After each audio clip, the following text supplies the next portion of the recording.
Bonjour Céline. Bonjour. Alors, tu es permanente à la galerie Afrespo Vera. Donc, on profite de ton passage. Je sais que tu viens souvent, mais on profite de ton passage pour faire une petite interview avec toi et voir un peu comment tu appréhendes ton art. Voilà. D'accord. Donc, explique-nous un peu qui tu es et qu'est-ce que tu fais. Donc je suis Céline Rosière, je suis artiste peintre, je suis originaire de l'Aveyron. J'ai passé quelques temps en région parisienne et je suis sur Lunel depuis environ 15 ans. Et ton art a évolué donc avec le temps. Donc il a évolué. Au départ, c'était donc assez académique, avec une formation à l'huile, beaucoup de cours de dessin. Et puis progressivement, je suis venue vers l'acrylique, quelque chose de beaucoup plus spontané.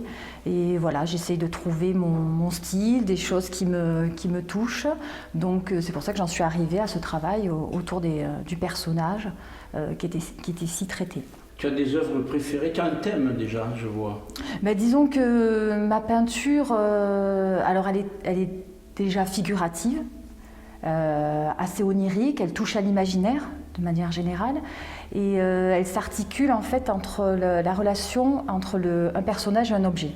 En fait, il y a, au départ, au tout début de ma peinture, je traitais le personnage, donc à part, et l'objet à part. Et à un moment donné, j'ai voulu les mettre ensemble et dans une toile et de les mettre en relation. Donc c'est tout ce travail, en fait, qui m'intéresse, en fait.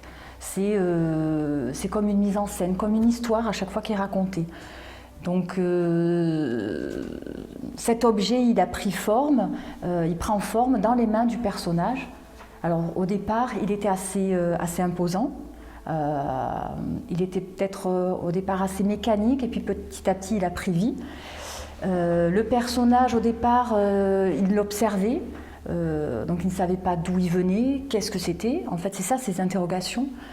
Et petit à petit, il l'a manipulé, il l'a tracté. Donc au départ, c'était des gros objets. Et après, il prend forme il devient plus petit. Et voilà. Enfin. D'accord. Alain, par rapport à la galerie, donc il y a des projets de cotation, je crois. Cotation d'artistes. Oui, c'est simple. Voilà, nous avons eu l'opportunité de rencontrer l'expert sur la région de l'Hérault, Montpellier, qui est au tribunal de Montpellier, qui est à peu près le seul expert dans la région qui combat, soulage, enfin ainsi de suite. Et quand il est venu nous rendre visite, dans notre groupe, a été vraiment séduit par beaucoup d'artistes, dont Céline fait partie, et en ce moment, nous sommes en train de mettre tout en place pour lui donner une cote officielle professionnelle. C'est-à-dire que sa cote n'est pas une cote qui sera, comme on peut voir sur certains sites où on donne une cote comme ça, là ça sera réellement officiel, ça sera enregistré auprès des tribunaux, et ce qui lui donnera une valeur qui est une valeur vraiment, on va dire, commerciale, et aussi une cotation qui est une valeur de travail et de reconnaissance de travail. Et ce qui est très important pour un artiste actuel, qui est noyé dans une masse, on est noyé dans une masse, il ne faut pas rêver, on est un peu ubérisé dans notre profession artistique. Céline est quand même une artiste qui a été à la Maison des artistes aussi, qui a un petit parcours, mais elle a quand même un parcours. Donc c'est officialiser ce parcours et lui donner un plus. Et ça va nous permettre, en fin de compte, de rentrer dans certains salons, de faire certaines promotions avec des collectionneurs, parce que ces œuvres pourront rentrer dans des collections, du fait qu'il y aura cette cotation officielle. Et donc pour nous c'est important, on va avoir 6 artistes à peu près dans notre groupe qui vont avoir cette opportunité de rentrer dans un autre univers artistique qui à l'heure actuelle est très important pour l'avenir, quoi. Je sais que tu as vendu déjà à la galerie, mais oui. Donc quel est le retour que tu as sur les amateurs d'art, les collectionneurs? Intriguant, voilà, intriguant, la surprise de cet objet, le mouvement qui est rendu dans le personnage, le lieu, parce qu'il évolue dans un monde à part, à la fois irréel, entre deux mondes, entre l'imaginaire et le réel. Alain, tu veux peut-être parler de la technique? Vous avez bien fait le tour du sujet. Moi, ce qui m'avait... Mon interrogation était au départ du jour où on s'est rencontrés par rapport à son travail, où moi, tout de suite, j'ai été interpellé par cet objet, dont je me posais pas mal de questions à ce niveau. Quel était le symbole? En fin de compte, pour moi, je pense que chacun trouvera son symbole. Moi, ce qui m'a séduit aussi, c'est la sensibilité et puis l'évolution de son travail. Et ce qui est intéressant pour une artiste peintre qui ne se dit pas contemporaine, contemporain ça ne veut pas dire grand-chose en soi.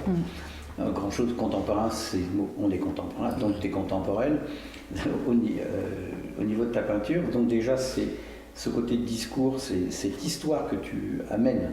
Ce qui est important, c'est quand un artiste, avec son tableau, est sincère dans sa peinture et amène un discours. Parce qu'en fin de compte, si on prend tes premiers tableaux jusqu'au dernier tableau, tu mènes toujours ton histoire. C'est vraiment sa nature qui est sur le tableau. Alors on sait que c'est pas évident, c'est pas facile de faire passer, de faire comprendre. Donc notre but il est là, de faire comprendre aux gens qu'ils ont affaire à une artiste qui est sincère et dont le travail lui correspond vraiment. Mais c'est vrai que c'est le symbole de cet objet qui tourne.